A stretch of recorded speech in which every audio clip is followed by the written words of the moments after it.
All right. What up? What up? What's popping? We got RKT Appraisals in the motherfucking building. Yes. So what's going on, guys? So today we're talking about, being disabled and how that what affects your life, affects your money. So what's the story with that? Let the people know what's going on. Yeah, man. The reason why we chose this topic, because a lot of times people don't think about, preparing for the future. People make excuses about getting life insurance. People make excuses about getting 401ks. People make excuses about a lot of things. But, the main point is, if you sit down and whatever age you are right now, if you were to get disabled today, what would your life look like? Do you have the funds to take care of yourself? You know what I mean? If you don't have the funds to take care of yourself, do you have someone that can take care of you? Do they have the funds to take care of you? And if they don't have the funds to take care of you, how well can they actually take care of you? Even if it's your mother. You know what I mean? It's a serious thing. I mean, I'll do a personal story. One of my close friends had got a stroke, whatever the case was, at the age of 36. Damn. Just got his degree, everything like that, everything going smooth, got a good paying job, but now he disabled. Right. You know what I mean? But no life insurance policy, no living benefits policy, no critical illness policy, none of that in place. And his mother's taking care of him, best of ability, but he can't do nothing. He don't have any money. Right. He's limited on the disability income. But unfortunately, if he had some things in place, he can still live life the way he want to live life. I'm not saying his life is over, but I'm just saying the point is though, is that if you were to get disabled today, what would your life look like? And if it's not the way you think it'll look like, you might want to stop making excuses and get a life insurance policy. Start getting your stuff in order. So that's the main point why I brought this topic up today. Be honest with you. That's what's up. Shout out to Monogamous Player, AG Lindo, and Brian in the chat. So so basically, it's what you're saying is it's a good idea for people to get that life insurance policy, because if you do get disabled and you don't have any money, so what would happen if a person gets disabled and they don't have any money and nobody to take care of their situation? They just kind of shit out of luck and they just gotta be homeless, disabled on the street. Are there any programs that they could go in, or what's the situation? Yeah, I mean, you put it this way: if you get disabled before the age of 70, you're a 70-year-old. What I mean by that, right. And it's not funny. I don't mean that. No, what I mean by that, what I mean by that is that you're now considered a disabled person. You're now considered a person like Social Security, where now you're disabled. You get a disability income, whatever the case is, right? And then ultimately you have a very limited income. And ultimately, you can only live in certain places, and your life is real confined because now you're disabled. So if you don't have any money or anything like that, or you don't have these things in place like a life insurance policy or a long-term care policy, automatically you're in the hands of someone else. Right. So whether, if you have a mother, of course, a mother's always going to take care of you, or a real close relative is going to take care of you. But at the end of the day, imagine being disabled. You can't really afford nothing. You have to live with a relative, and they can't afford to do any extras. So all they could do is afford to make sure you have a roof over your head and you eat food, and that's your life for the next 30, 40 years of your life, because they can't afford to take you on trips. They can't afford you to put you in a whole bunch of programs to keep you busy, or they can't afford to have you find extracurricular activities that cost money that you may actually enjoy. You just stuck watching TV every day and living at 70 years old, which what old people do, sit down and watch TV based off their income. Right. Yeah, and it's crazy. I would say that just to kind of piggyback off of that, add to that, even for me a couple of years ago, I got sick. I know you guys know I got sick a couple of years ago, right? I caught pneumonia, nearly lost my life. I mean, I'm not disabled, but I just got like a glimpse, a little taste of how it felt to really, sit out and do nothing. And it really had me thinking and reflecting, where's my life? This is back in 2018. Where's my life going?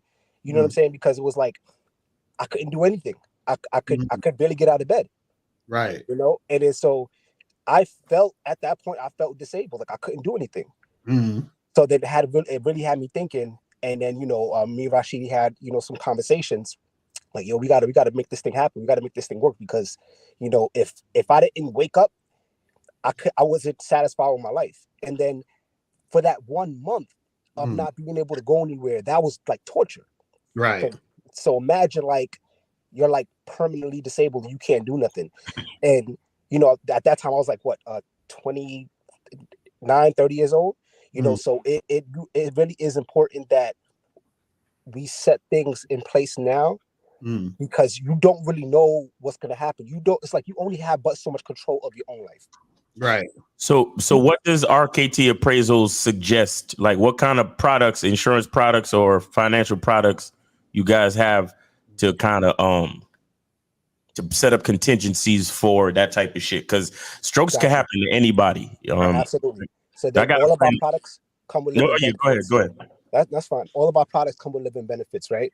So whether it's a term policy, whether it's a permanent IUL, we have what you call an ROP. These are different products that you can get returns on your premiums once you put into the policy for X amount of years, right? Because these policies come with living benefits, depending on the severity, if you become disabled, you can get access to this money. So you will have some type of supplemental income, you know, so we can help provide individuals with that, you know.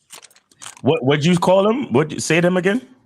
Okay, so we have term, we have ROP, which is return of premium, we have IUL, and final expense. But final expense is more for like the funeral expenses, but you know, what do you have in place that says, okay, I'm good now, but let's just say I have a stroke and I turn into a vegetable.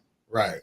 Like, do you have any products for that? No, I'm saying they all. What it is that they all can do that. But they all have its own feature to it. So, yes, if you turn into a vegetable, you can get access to your living benefits. That's the whole point. No matter what product you have, they all come with the living benefits. So they have living benefits. Correct. You have the living benefits that's attached to each policy. Right. You know, Correct. So any policy that you get, you do have access to that. That's why Rashid was saying get a policy, because no matter which one that you get, no matter which product you get, it still has living benefits attached to it. Hence, you will be okay if something does happen if you do become disabled. Okay. And then also to add to that too, some of those policies, depending on which company we're using, they have long-term care riders that can be added on and that type of stuff. Okay. You know, so it can be riders added on. That's the whole point of it. The living benefits itself that's what it's for, living benefits.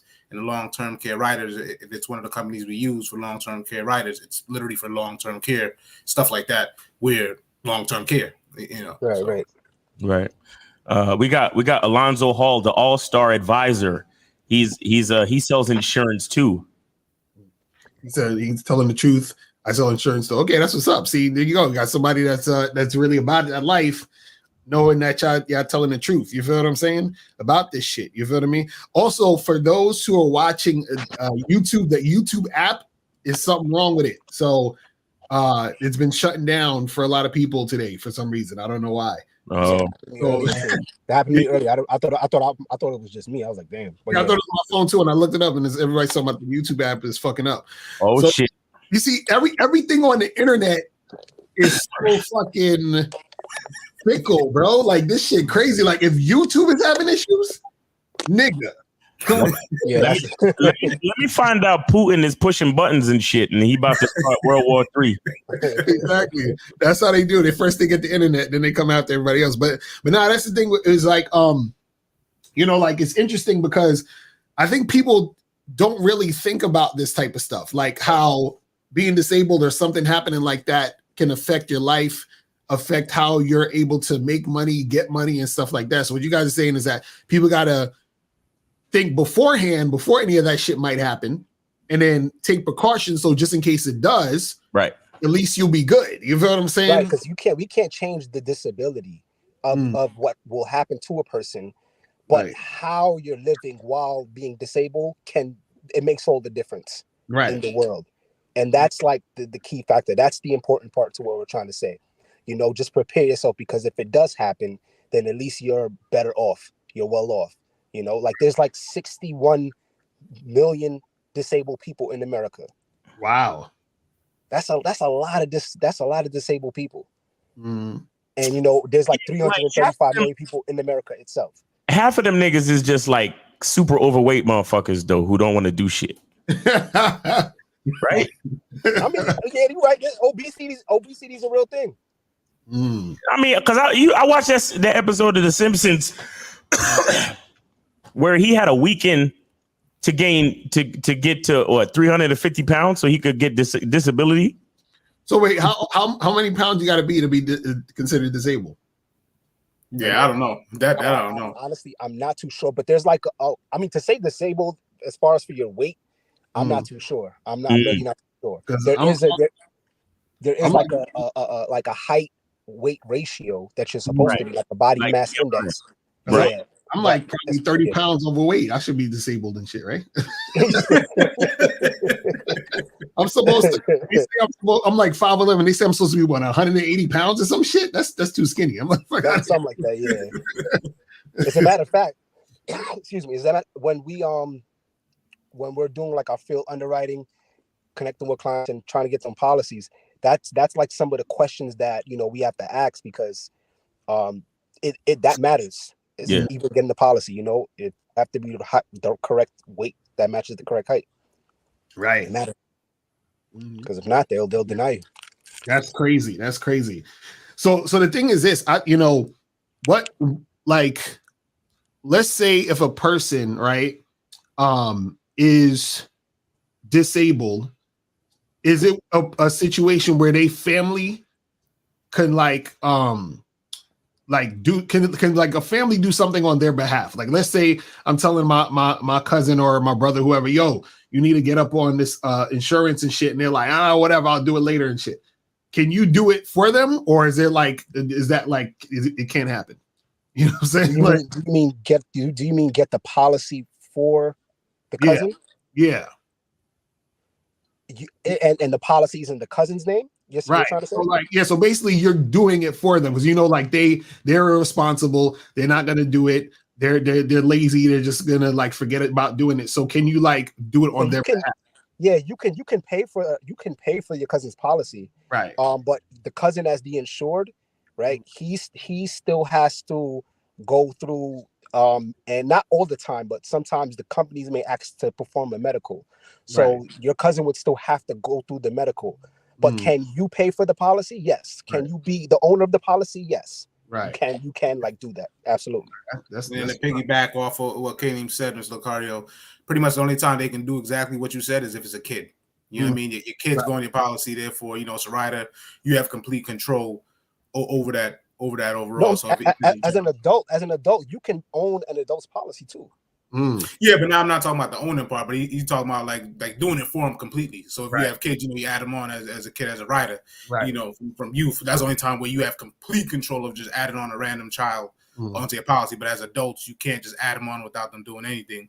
But like how Kareem's saying, like the other part of it, like Kareem's saying, is that as an adult now, you can pay for it, but they still have to do the work as far as getting testing and all that type of stuff.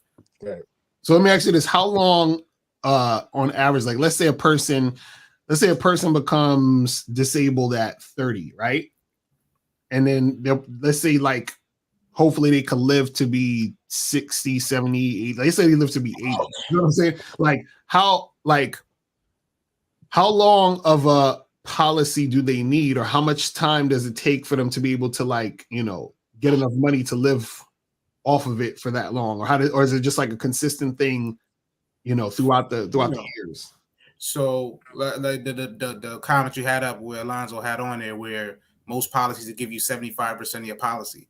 So, of course, if you have $100,000 policy, like his point he said before, you get $75,000. Now that's it. You got that $75,000. What you do with that $75,000 is on you. It depends on the severity of your disability. If you're a disabled person and you're functioning, you control it. You know what I mean? Whoever's watching over you, and you still have you're still mentally fine as far as that part, but you're physically disabled. You can say, all right, you know what I mean? I'm using $700 a month because I want to do this every month. I want to do this a month. So you budget your own self, and so you still have to be responsible for your own self for what you're doing and spread that out over a period of time. You got to treat it just like a job. Just like a job. Like, all right, I'm only spending $500 a month or $700 a month. I got $75,000, or I want to go ahead and help my relative buy a house so we all live together. So the down payment for the house is whatever you want to do with it. Right. So you wouldn't suggest going overseas to pay for pussy? You wouldn't suggest that. you wouldn't suggest using the 75,000 for that. You know, as crazy as that sounds, Miles, though, that would be an investment for someone like that. Let's think about this, though. I mean, I'm talking mail order wife. Bro. I mean, a mail order wife. Like a mail order wife. Okay, Exactly. I could fly them in. I could so I could fly them in from a third world country, and then they could take care of me. They could be like my living nurse. All jokes, even if we're joking around, all jokes aside, you get somebody that wants a green card and want to live in the U.S., I guarantee you they take care of you. I guarantee you they take care of you in that situation. Not necessarily because they love you to death, but I mean, everything is money driven. So I'm just saying. Okay, all right. Now, even that the time frame though, and how much that person is putting away per month is super important, because I'm gonna be honest and I'm gonna be real with these numbers, right? That's 75,000, right? It's still a decent amount, but how old is that person, right? Let's say the person was 30. Let's say the person got disabled at what, maybe 40, 45, right? So he had maybe 15 years to accrue, interest on that money. Now, depending on, like I said, depending if he was overfunding and maxing out that policy, is the more money that he would have accrued into that policy. So that the closer and the higher the chance is to get to that 75,000 mark. So and that's why we want people to think about this stuff from now, because the younger you are, the more that you can put away, and because the older you are, the closer you are to death. That's just the reality of how things work, right? So that's why we want everybody to start early, because you need time to overfund these policies, to let the cash accumulate for your future, because you don't know when you may need it. That's some real shit. That's some real shit. Yeah, man, it's interesting because like I said, like I think what happens is that because we don't think about these things, right? And then when it happens, then we don't know actually what we should do when it happens. But I think understanding this is like, well, let's do something about this before it happens, so that when it does happen, we know what to do. You know what I mean? So I think that's the problem with a lot of people, is that they don't have the knowledge, or even they don't, it's not something that's like in their everyday thought. So they think it will never happen. And then when it does, then it's too late, because at that point it's like, damn, you could have been on top of this shit from before. I had an aunt, she passed away a few years ago. Right. And before she passed away, you could kind of say I was like her caregiver, because I was always there for her, like when she needed something. Right. Took her to her doctor's appointments. I took her to the supermarket when she needed to. If she needed something cleaned up in the house, I took care of it. Right. But luckily, she had like family. She had nieces. She had nephews. She didn't have any children of her own, but she had people. She had like someone like myself there to help her when she got older. There were certain things that she couldn't do on her own. So I had to, be there to help her. And sadly, a lot of people don't have anyone. You ever walk around and see like an old lady walking, her back bent over, like a hunchback, and she pushing a shopping cart, and you're like, damn, like why she doing this? Like, why there's nobody here to help her? And it's because a lot of times it's so much different planning into just life itself. This is just one small, it's not minor though, but it's a small sector of so many different elements of what you should be doing when it comes to planning out for the future, right? And when it comes to, you can't really plan for being disabled, but the best thing you could do is put yourself in a better position financially, the best way you can. And one of the best way you can is get one of these policies to help if something does happen for that nature. Exactly. Because think about it like this. Also, when somebody passes away, right? When somebody finds out somebody passes away, it's almost like this. It's like everybody freezes. They don't know what to do, because it's such in shock. Even though death is such a natural thing, everybody is such shock. You know why everybody's in shock? Because no one's prepared, really. Right, exactly. No one's really prepared for the death. You know what I'm saying? So then, versus when that person passes, they already know who the beneficiary is on that policy. Right. all it takes is for the person to call a company and say, hey, my name is yada yada yada. My uncle just passed away. I'm the beneficiary on the policy. Okay. About a week later, a check is coming to that person's door. Mm.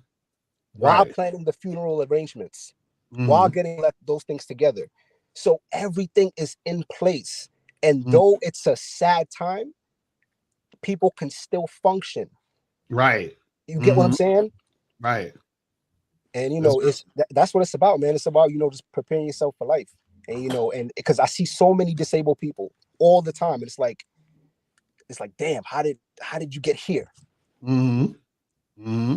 Right. And I think that's the thing, is that we don't, and I think the problem is people, I think what it is, I think people don't want to think about it because it's something you don't want to think about, because you don't want to think about being disabled. You know what I'm saying? But I think if you look at it in the positive way, you say, oh, well, let me have some cushion.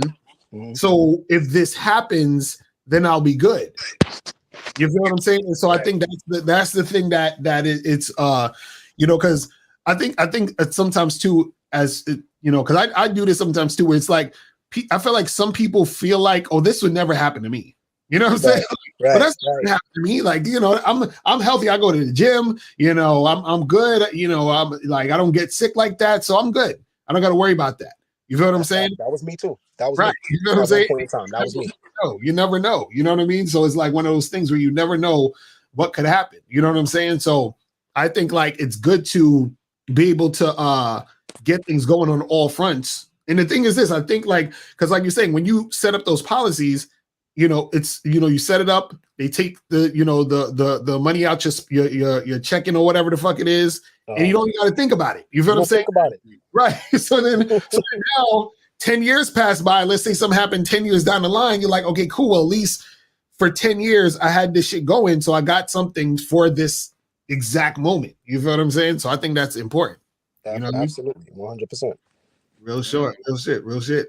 So now what do you think is like the hardest part to get people to get on top of this, though? Is it just, like I said, is it just like people don't want to listen? I mean, talk about it. People are just lazy about it. People just don't know about it. Like, what do you think is one of the issues about this whole thing? Yeah, I mean, the main thing is, to your point, Mr. Licardi, is like people don't like talk. It's morbid, so people don't want to talk about death, and people don't want to face death, and especially in a time now where, let's be honest, a lot of people are sensitive. This new generation is super sensitive. Right, exactly. You can't even curse these days. Somebody's suing you and all this nonsense. So don't even mention death. Oh my God! Oh my God! I'm having a mental breakdown. I need therapy. Like, that's the world we live in. You know what I mean? So it's one of those things where the hardest part, I think, is just well, I won't even say the hardest part, but the main message trying to get people across is just easing it in. Like, listen, easing it in. Not just being upfront. Like, if you died tomorrow, what would happen? If you got hit by a bus tomorrow, what would happen? Right. You're gonna get offended, and then just back up. Like, listen, we're gonna still provide coverage for you. We're not gonna push you towards anything.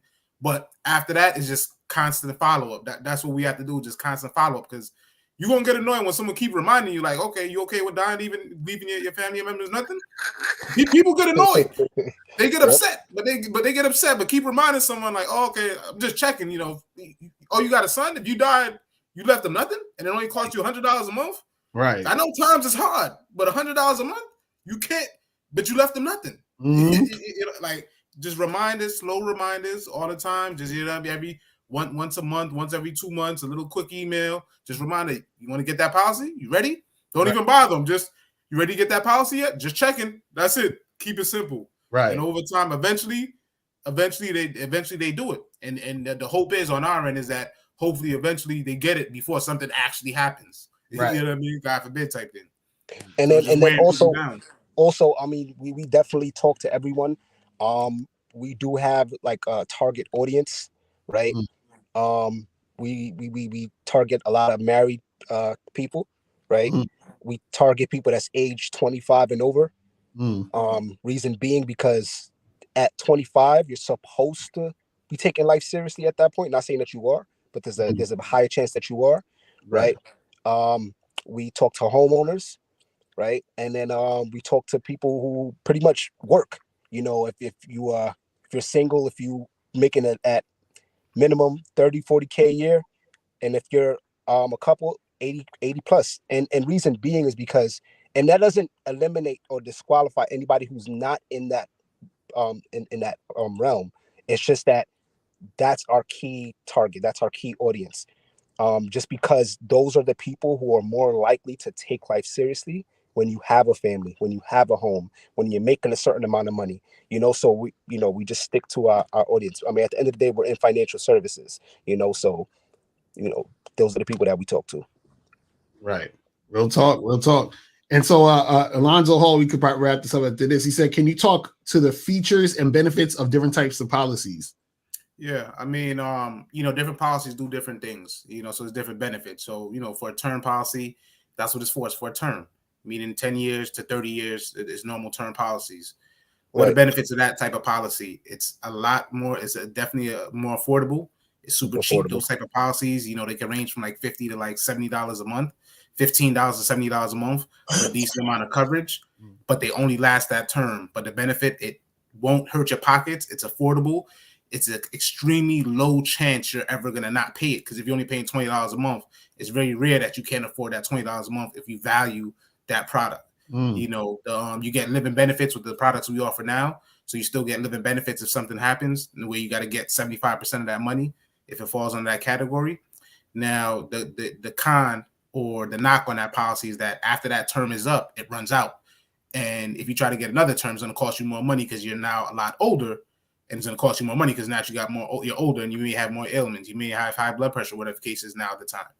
Then also, you have what's called a whole life policy. Before you even go to the whole life, term, it doesn't build any cash value. Correct. That is also true. It does not build any cash value. Just know that with terms, it doesn't build any cash value. And another benefit to the term is that if somebody who just bought a home or who has a home for X amount of years, so then let's say if you still have 20 years left to pay off your mortgage, you could use that term policy for the length of your mortgage. So then we know once you're let's say something happens to you at year 15 and you got 5 years left to pay off that mortgage, now that the coverage money can pay off that mortgage for that home, right? So that's what the term is there for as well. I'm sorry, go ahead. That's an excellent point, Katie. Just elaborate on that. So essentially, if at age 30 you bought a term policy for 30 years and you had just got a 30-year mortgage and you bought that policy for $250,000, with the term, it's super, super low cost. And God forbid you die year 15 at age 45, you still have that full $250,000, and your mortgage is less than that, and you can pay off the whole mortgage and have money left over. So that is a massive benefit of a term. Then, like I said, going into whole life policy, it lasts your whole entire life. So you gain interest on that policy. And, you have the living benefits, but you gain interest. So you gain more money. And then you go into the hybrid product, which we do push a lot, which is the IUL, the Index Universal Life Policy, where you not only gain interest, but you make massive gains where you can overfund that policy and triple and quadruple your money depending on your pockets and what you want to do. Meaning, if you have a $200,000 policy and it's $100 a month for the policy, but you want to put $300 a month in it before it can get taxed, it could be a situation where 10 years from now you could borrow $50,000-$60,000 from that policy, and that policy is worth $270,000. So it's a triple benefit. You gain interest on it, and you could borrow from it tax free.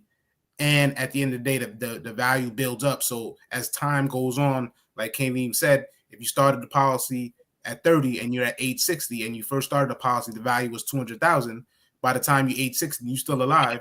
That policy might be valued at $375,000 if you died. And more importantly, if you died, you'd get that full $375. Or in between time, you could borrow $40,000 from it if you come on hard times, tax free.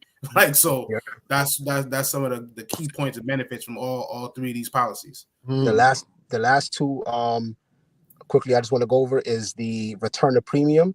Return to premium it's a term product, right? But the beauty about the return to premium is that it's like a term, but it's a little bit more expensive than the term, because at years 20 and 25, you have the option to take the money. All the premiums that you put into the policy, you have the option to take that money back. at year 20 and 25 of that policy, right? So that's the return to premium product. And then also the final expense, which is basically just for your funeral expenses. It covers, the cost of the funeral. Right.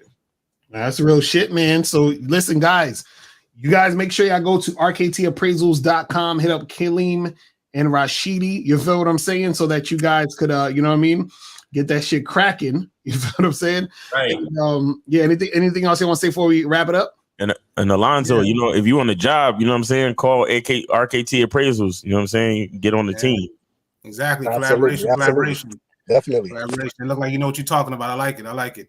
Exactly. But about my last message, I say to anybody that's listening to this panel, if you get hit by a car today or a terrible accident, whatever case is, and you can't cover your expensive, stop playing. Call RKT or go to the site and book a consultation. It's free. It's 30 minutes of our time to get your life right. Real talk. All right, people. So that's pretty much it. We're out of here. We will holler at y'all next week. Remember to keep us inside you.